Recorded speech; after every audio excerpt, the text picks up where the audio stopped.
Hey, campfire crew, let's get it on.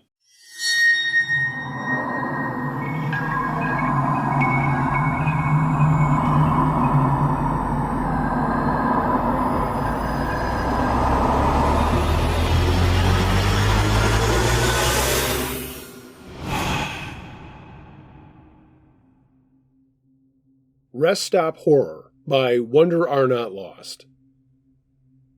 This isn't my story. It's my dad's, and it happened about 4 years ago while he was on a business trip for work. He's still freaked out about it to this day and gave me permission to post it here.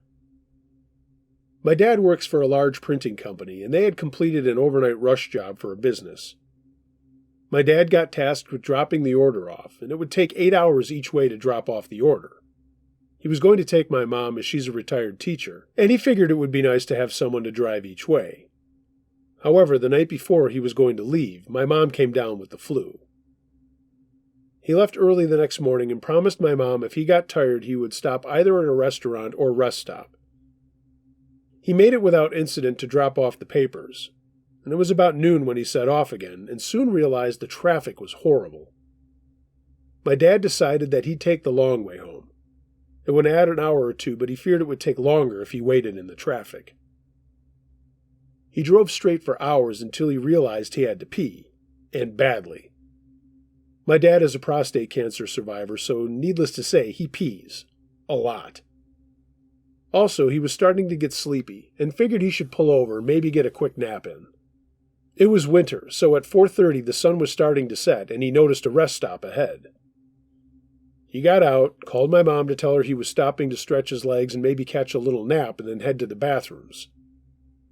The place was pretty much deserted, but there was an old Chevy parked next to my dad, and then there was an RV with a family packing up what was probably their dinner. He went into the bathroom and opened the first stall. He was in there doing his business when he heard someone talking. He thought at first they were talking to him until he realized the person was A, on the phone, or B, talking to themselves. "It's okay. It's going to be okay. We'll just take another, and then we will bring it to Mother," the man said to himself in a sing-songy voice. My dad said he sounded like he was young, between late teens or early 20s. Then, before my dad could say anything while he zipped up his pants, started to get a little freak out when the guy started screaming and beating his head while screaming at himself in a woman's high falsetto. "You're a stupid boy! A stupid, stupid boy! Mother is very angry!" At that, my dad ran out of the stall, and he quickly opened the door and ran to his car. He locked the car door when he noticed a skinny young man run out of the bathroom. He was looking for my dad and saw him in his car. My dad had the car started and was backing up when the guy ran full tilt at him, screaming. My dad just drove off. He was so shaken up by this, he pulled over in the next town at a diner, getting a coffee to go. He was paying for his coffee when that same Chevy pulled in. My dad grabbed his coffee and hid his face looking at some knickknacks in the little gift shop. The kid walked in and went up to the nice old cashier who my dad bought his coffee from, and he threw his arms around the woman and started sobbing about how he's sorry, Mother, and how he let another one get away. My dad heard enough. He quickly tossed his coffee he hadn't even drunk yet as it was too hot, and he made his way slowly to his car, got in, and sped off. He didn't stop until he was safely home. To this day, my dad refuses to stop at rest stops. So, creepy rest stop Norman Bates and your mother, I hope my father or I never meet you again.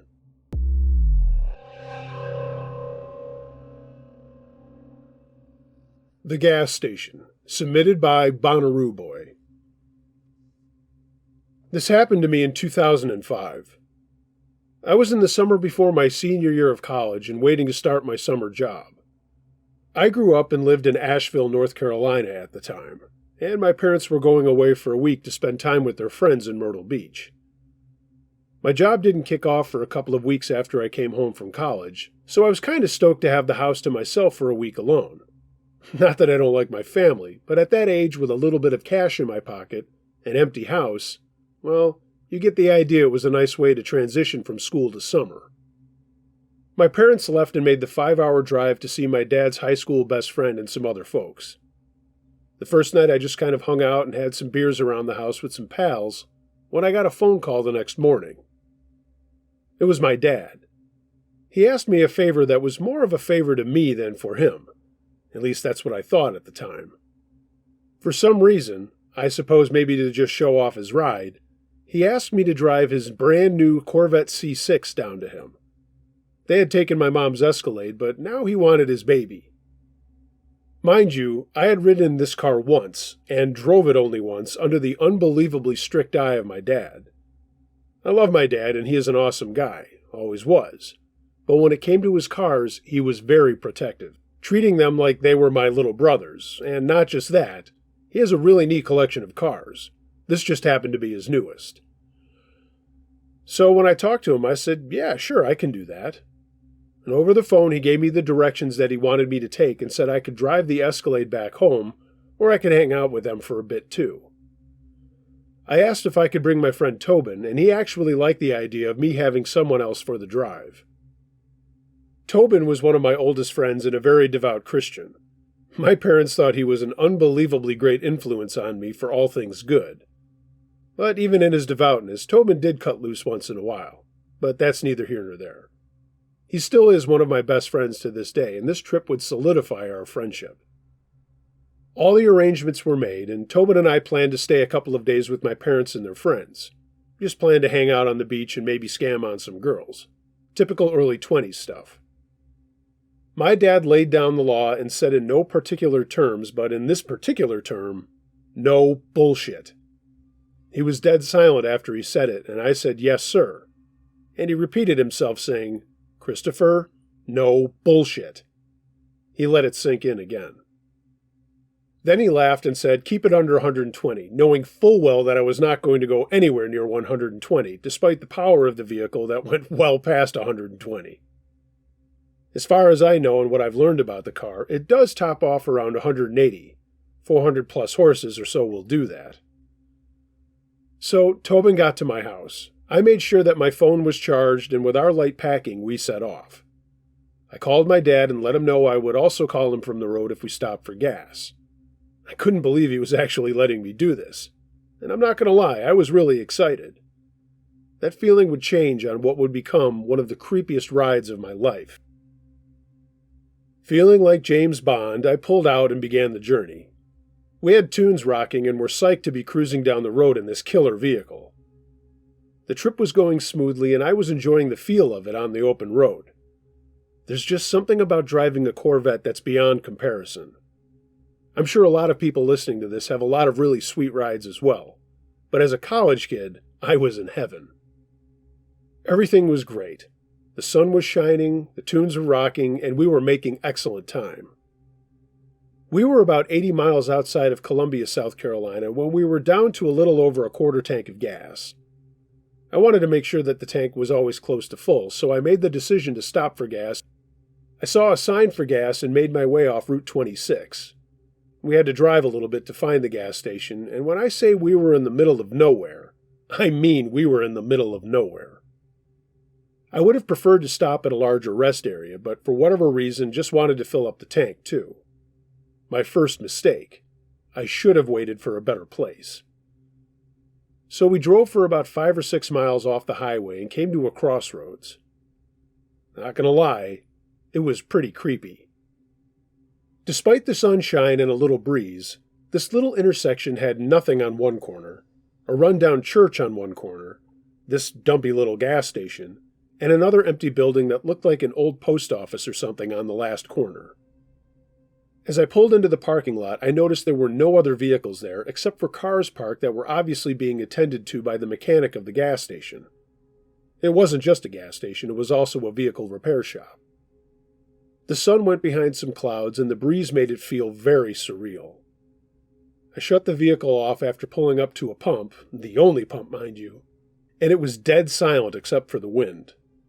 There was no sound other than that wind. We got out and I went over to start the pump, but it was a very old-fashioned pump and it looked like I would have to pay first. I went to the door of the service station and didn't see anyone inside. Again, it was so quiet. I tried the door and it felt like it was locked, and I thought, oh great, this place is closed or hasn't been open for forever.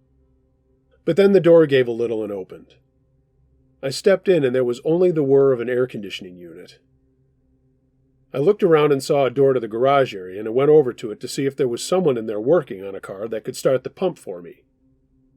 This door was also pretty sticky, but it gave way with a loud bump, and I stepped into the garage. There was a radio playing faintly, but other than that, it was also dead silent in here. I called out, "Hello, I'd like to get some gas if I could, please." I was trying to maintain a positive attitude, but there was something so off-putting about this gas station, and this whole area for that matter. I don't know why, but it made me feel uneasy. I got no answer, so I walked farther into the garage. There was only one car at the far end, and I looked down at all the stuff soiling the concrete. Oil, God knows what. But oh my God, I think I saw blood. I kneeled down, and it was blood. There was a pool of it, and streaks of it heading towards another door at the far end of the garage. I immediately thought someone was hurt and called out, Hey, are you okay?" No answer. Then I heard a loud thud from beyond the door at the far end of the garage. I walked over to it and saw bloody handprints on the door, a little on the glass above the door handle, and smears of blood all over the handle. There were also some bloody footprints in the mess on the floor. There was no way I was touching the door, so I called out again. "Is everything okay?" Then my unease went to panic.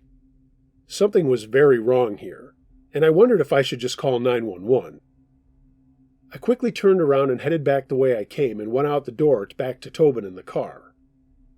I told him what I had seen, and he said maybe we should call the police. Then we heard another sound and some soft yelling from around the corner of the garage. We both walked over to it slowly, muttering something about how this wasn't right and we probably should just leave. But for whatever reason, we kept walking. We got to the edge of the garage, and when we went around the edge, we saw a man and a woman dragging a man towards a fenced-off area. The guy was covered in blood, and they both had blood on their arms and clothes. This wasn't an accident. The guy they were pulling looked dead. They were just dragging him along. And if he wasn't dead, he was certainly knocked out. And I don't know what else might have been wrong with him, but he wasn't moving at all. And when I say covered, I mean covered. His face was pointed upwards toward the sky and was bloody as all hell, and so were his clothes. Tobin and I both stopped and stood rooted with shock. That's when the woman looked up at us and gave us the creepiest grin I've ever seen in my life. A grin with no teeth. She laughed, and the guy who was helping to carry this body also looked up and didn't say anything for a minute. But then he dropped the arm of the guy they were dragging and started giggling as he looked at us. He took a step forward, and I spun around so quickly I punched Tobin in the side of his face when I brought my elbow around. I mean, I was like pirouetting or something. I yelled at him, "Let's get the fuck out of here!" We ran back to the car and jumped in, not even bothering to put our seatbelts on. I started it up, dropped it into reverse, and hit the gas. When I cleared the pump, I popped it into first and sent up a spray of dirt and gravel and dust behind us. But before I made the turn to get out of the parking lot, I saw both the man and woman coming around the corner of the garage. They stopped moving and just stood there staring at us. That was the last look I had of them as I got back onto the road, screamed around a corner onto the road that brought us into this creepy-ass part of the state, and floored it back towards the highway. Thank God it was a straight shot and very flat, because I did go over 120 miles an hour, despite promising my dad I wouldn't. I just wanted to get the hell away from that place as fast as possible. Tobin and I didn't say a word as we flew back towards Route 26. When we finally got to the junction, I finally said, "What the hell was that? That was fucked up, man. What do we do?" Tobin was silent for a minute. Then he said, "I don't think we should do anything. I don't think we should get involved." To add insult to injury, there was a gas station right across the highway on the other side. Had I just made a left instead of a right, we would have gotten gas at a proper gas station. but because I made the wrong choice and turned the wrong way, we had just seen something that I know was not an accident. For whatever it is in my being, I know those two had done something awful to that other guy. And here's the part where people will probably criticize me in the comments and tell me that we were both assholes for not calling for help. But that's what we did. We didn't get involved. And maybe we should have. We went over to the other gas station without saying another word to each other. I got out, filled up the tank, and got back on the road, determined not to stop until we got to Myrtle Beach. I would fill up with gas once we got there as well. I didn't care if we were running on fumes when we got there. Once back on the road, we could not stop talking about what we had seen, and I told Tobin over and over about what I had seen in the garage. We decided that we would find a phone in Myrtle Beach and call the state police and tell them what we had seen, but we weren't going to give them any information about ourselves. Go ahead, call us chicken shits or whatever, but that was the decision we made. We also decided not to tell anyone else what had happened. Not my parents, not his parents, not our friends, no one. When we got to the outskirts of Myrtle Beach, we found another gas station with a working payphone, and I made the call. I let them know what exit it was, but I didn't know what the town was, and I said, I think there's been a terrible accident. We stopped for gas, but only when we saw blood in the garage, then we got scared and ran. I didn't tell them about the two other people or the way they were dragging the man. I let them ask me a couple of questions, but said, that's all I can tell you. You might want to go and check things out. Then I hung up before they asked for any of my identification. I didn't even get gas at that gas station. I had parked across the street and walked over. I got back to the car, drove to another gas station, filled up the tank, and then we found our way to the beach house my parents were staying at. We did our best to play everything off nonchalantly. My dad, of course, went over the car with a fine-tooth comb to make sure there had been no shenanigans on our part. He was pleased that everything was in great shape, slapped me on the shoulder, gave Tobin a slap too, and then got us some beers. And that was the end of it.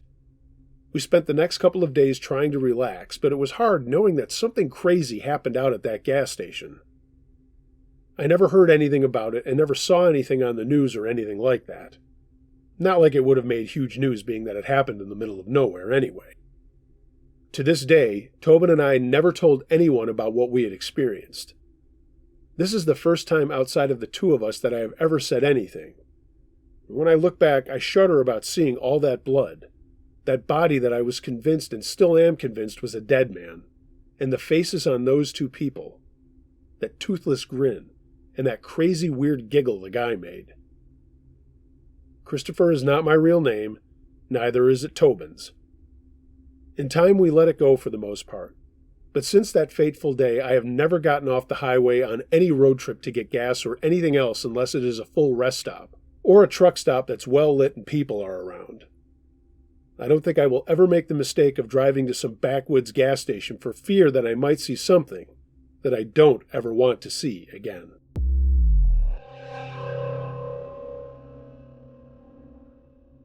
The Creeps in the RV, submitted by Jonette92. 10 years ago, I was living in Denver, Colorado, working as a nurse. I've since moved to Los Angeles, but at the time I was 29 and making a decent living in Denver. When this went down, I was traveling home for a week vacation to Des Moines, Iowa. It's about a 9-hour drive or so, and rather than spend half the day driving on a Saturday, I had gotten out of work early on Friday and was going to drive through the afternoon and evening to my parents' house. I was super excited to see my family as I had not been home for over a year. My boyfriend was on a work trip that was just ending, and he rearranged to change his flight from New York to Des Moines to meet me there. It was going to be an awesome week of relaxation and fun, and I couldn't wait to get there. I was so excited I had packed my Jeep Cherokee the night before, and actually left my clinic in my scrubs just to get going. After a few hours of driving, I decided to take a break to get some water and snacks at a rest stop just outside of Ogallala, Nebraska. It was basically just a spot to stop and rest, no big gas station and restaurants or things like that. There were a couple of families there, one of which played an important role in my story. It was a father and son walking their dog close to where I was parked. After I made a quick bathroom break, got a couple of bottles of water and some chips, I walked back to my Cherokee to find an RV had parked one spot over from me. I thought that was odd as there were plenty of other places to park, but this person chose to park right next to me. As I walked up to my Jeep, and before I could even get my door open, the door to the RV opened up and a woman stepped out and looked around. She then saw me and said, "Oh, thank gosh, are you a nurse?" Obviously, she got the idea due to me wearing my scrubs. I said, "Yes, I am. Is there anything I can help you with?" She said, "Yes, there's something wrong with my son and we can't figure out what it is." I put my stuff on the roof of my Cherokee and started asking basic questions like, "How old is your son? What types of symptoms is he showing?" Basically trying to get an idea of what was wrong with her kid. Right off the bat, she couldn't answer these simple questions. She eventually got around to answering them, but it was odd in the way that she did it. Like when I asked how old her son was, she hesitated before saying 3. She also kept looking over her shoulder back at the door of the RV. When she finally said that her son had broken out in hives and was having a hard time breathing, I asked a little bit about allergies and that sort of thing, and if they had an EpiPen or any kind of treatment for things that they might be aware of. She looked at me with a blank look and said she didn't even know what an EpiPen was. At first I thought the woman was just a pinhead, but then she asked if I could get on the RV and check out her son. I am always happy to help people out, but this was kind of an odd situation, and I immediately felt uncomfortable. But, at the same time, I also wanted to help her if there was a child in danger. She kept asking me to get on the RV, and I asked where her husband was. And she said she wasn't married, but her boyfriend was with their child who was laying down. All the while she answered that question, she was looking over my shoulder into the parking lot. I remember sighing for a second, before the woman then grabbed my arm and said, "Please, you need to help me," and began pulling me towards the open RV door. I immediately hesitated and pulled my arm back, but she had a very good grip on it and kept yanking me towards the RV. For whatever reason, maybe just out of shock, I didn't yell or scream for help. I was more pissed off that this woman was touching me and trying to pull me into the vehicle. I then heard a voice from inside the RV yelling, hurry up, get her in here." The woman continued to drag me towards the open door when I put my foot up on the side of the RV to stop her from getting me any further. That's when the man and his son who were walking the dog came running over with their big golden retriever to help me out. He helped me get away from the woman, who immediately got into the RV and shut the door. The guy was asking if I was okay, and I said yes as the RV started up and slowly backed out. The guy told his son to take pictures of the license plate with his phone, but it turns out they didn't have one on the front of the RV, and by the time the kid realized that the RV was pulling away, he didn't think to take a picture of the back. I didn't hold it against him. The kid was only about 8. I calmed down and thanked the man for giving me a hand and told him what had happened. He said he actually saw the RV pull up when he and his son got out to take their dog for a walk, and never saw the woman, but he did see 3 men get out and look up and down the parking lot, with one of them going towards the bathrooms. Then they all went back to the RV before I came back to my Cherokee. I got my stuff in my Jeep and called the police right away to tell them what happened and give them a description of the big RV. I figured it wouldn't be that hard to find. I gave them all my information and let them know I was going to continue on my journey as I was calm enough to do so. They never sent anyone out to talk to me, which was fine as I just wanted to get the hell out of there and chalk this up to just being a creepy experience. Only stopping one more time for gas, I got to Des Moines later that evening and met my boyfriend at my parents' house. My dad had picked him up as he had gotten an earlier flight. I told them everything that happened at the rest stop, and they were extremely happy that I had gotten away from what obviously was going to turn into a bad situation. Upon a follow-up call from the police, they told me that they never saw or had any reports of that RV on Interstate 80. So, while nothing truly scary happened, I was shaken up a little bit by the event. Who knows what would have happened had I been yanked into that RV? I don't like to think about it with all the crazy stories I hear in the news and even worse stories on channels like yours.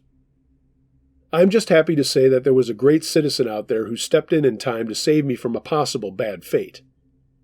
I won't share his last name, but I will say thank you, George. Thank you to you and your son and your cute doggie. I don't know what I would have done had you not helped me that day in Nebraska.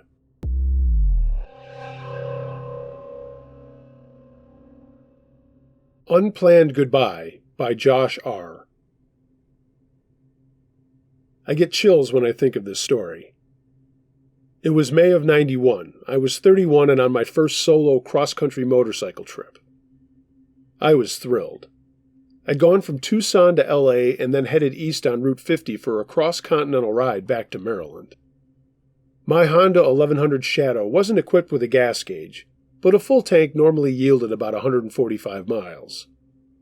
Wind, weight, and acceleration would make it less. I was on Route 50 in western Kansas and the winds were fierce.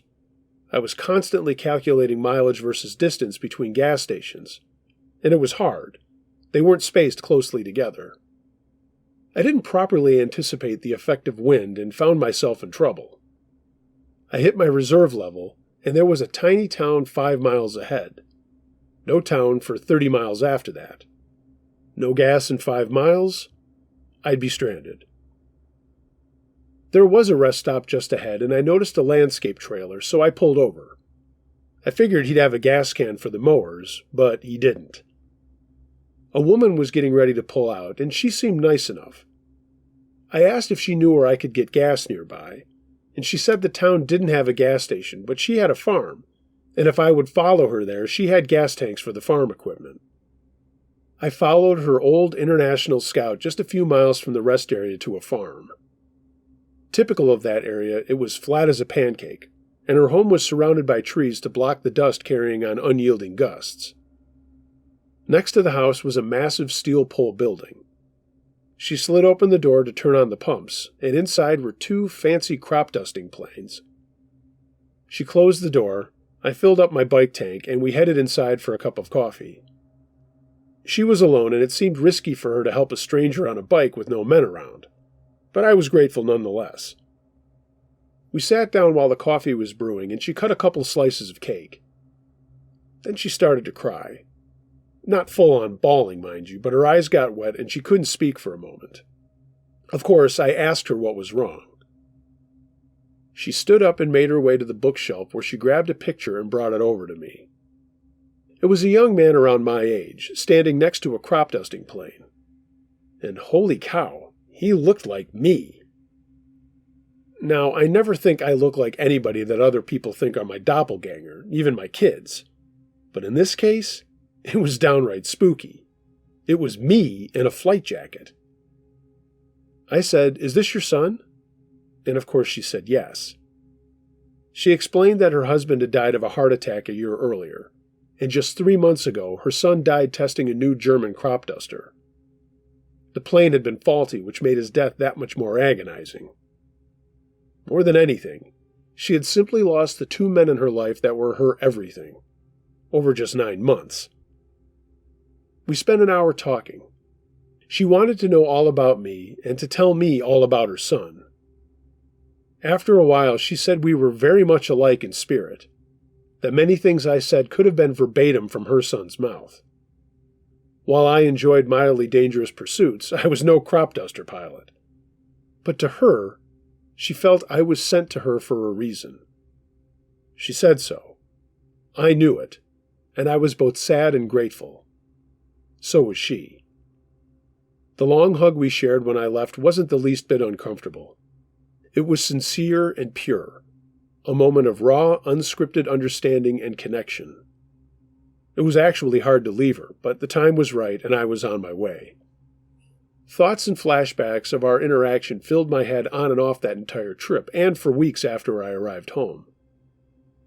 She had given me a business card while we were outside filling the gas tank, and my inclination was to write back, to acknowledge that our meeting was important, and even to say I was there for her if she needed someone.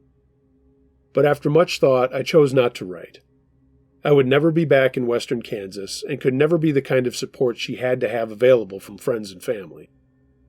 But the real reason was that moment was perfect, spiritual. Some sort of incredible empathy or divine intervention. It meant something to her, and meant something to me.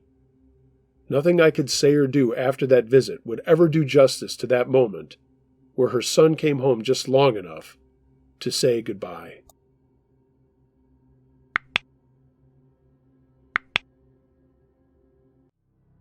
Hey gang, thanks for listening to this episode of Uncle Josh's True Scary Stories.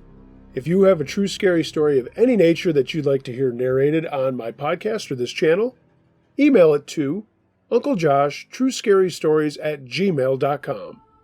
I read them all. Please like, share, and subscribe to this video and hit the notification button for every time I upload. And if you'd like to take your support to the next level, you can do so at my Patreon page. A link for that is in the description below.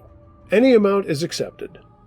Follow me on social media. All the links to that are in the description below as well. Everyone, be excellent to each other. And until next time, be wary of things that go bump in the night. It could be anything. A ghost, a monster, or the guy next door.